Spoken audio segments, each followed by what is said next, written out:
Hello everyone, welcome to SS vlogs.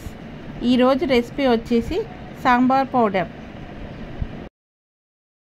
Sambar పొడి తయారీ విధానం. కావాల్సిన పదార్థాలు: 1 గ్లాస్ ధనియాలు, అదే గ్లాస్తో పావు వంతు కందిపప్పు,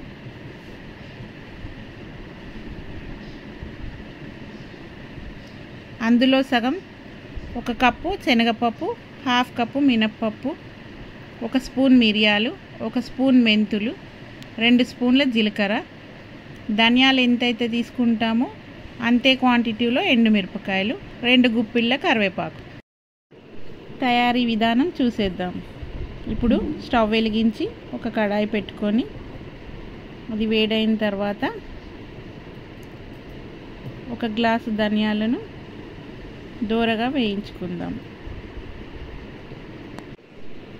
స్టవ్ని సిమ్లో పెట్టుకొని దోరగా వేయించుకోవాలి.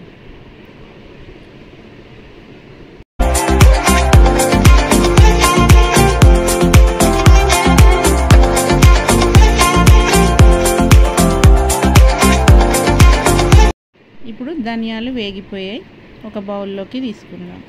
తర్వాత గ్లాసు కందిపప్పును కూడా దోరగా వేయించుకోవాలి.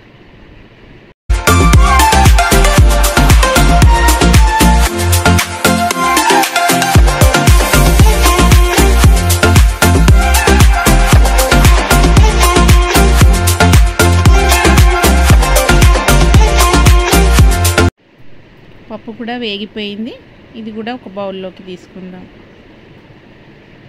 ఇప్పుడు శనగపప్పును కూడా దోరగా వేయించుకోవాలి. మినప్పప్పును కూడా అందులోనే యాడ్ చేసుకొని వేయించుకోవాలి. చిన్న మంటపై దోరగా వేయించుకోవాలి. అవన్నీ కొంచెం కమ్మటి వాసన వచ్చే వరకు వేయిస్తూ ఉండాలి.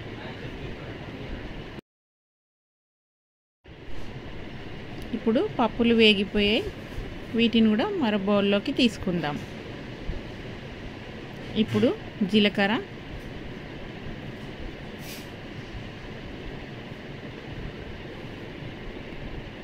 మెంతులు,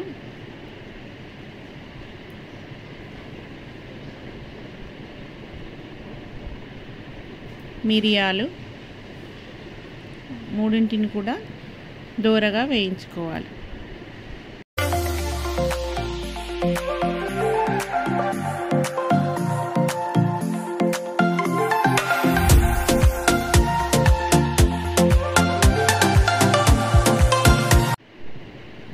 ఇవి కూడా వేగిపోయాయి, తీసేద్దాం.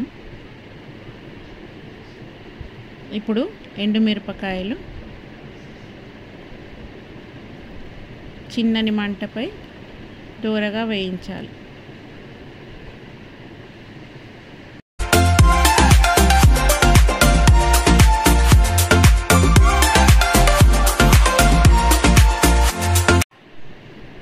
అందులోనే 2 గిప్పిళ్ళ కరివేపాకు వేసి రెండింటిని వేగే వరకు, కరివేపాకు పొడి పొడిగా అయ్యేంత వరకు వేయించుకోవాలి.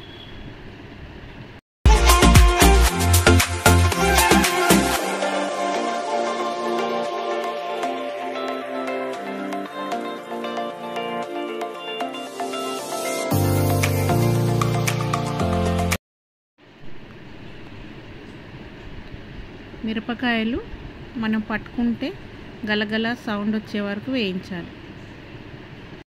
ఇప్పుడు అన్నీ వేగిపోయాయి, కొంచెం చల్లారనిద్దాం.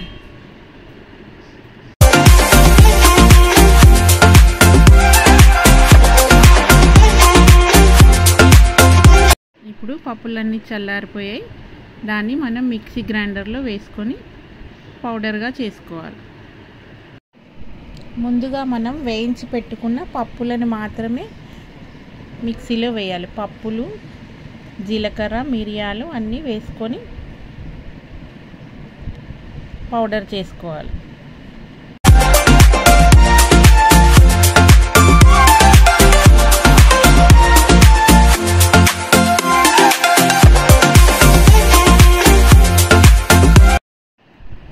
ఇప్పుడు పౌడర్ని కొంచెం బరకగా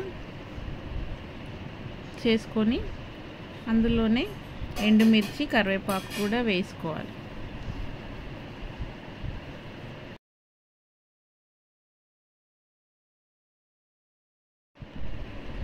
ఎండుమిర్చి వేసుకొని మళ్ళీ ఒక తిప్పు తిప్పాలి.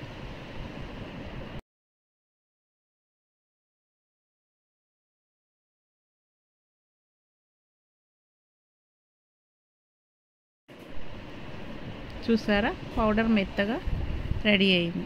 అందులో కాస్త ఉప్పు, 1 స్పూన్ పసుపు,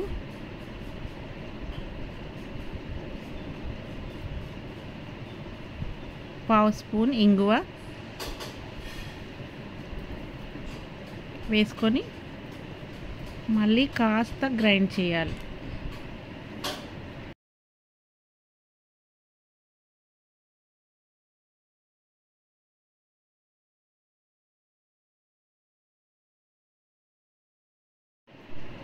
చూసారా, ఇలా పౌడర్ ఫైన్గా రెడీ అవ్వాలి.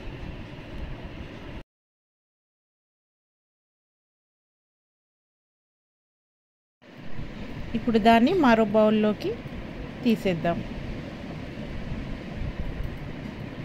కాస్త చల్లారనివ్వాలి.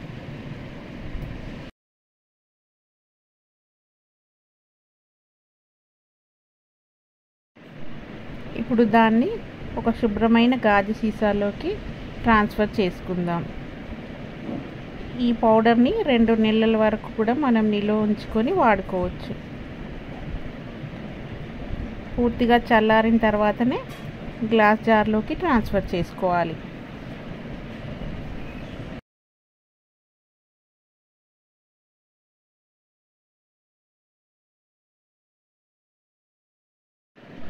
చూసారా, ఇప్పుడు మన సాంబార్ పొడి రెడీ అయిపోయింది. గ్లాస్ జార్లో ఇలా నిల్వ ఉంచుకొని మనం వాడుకోవచ్చు.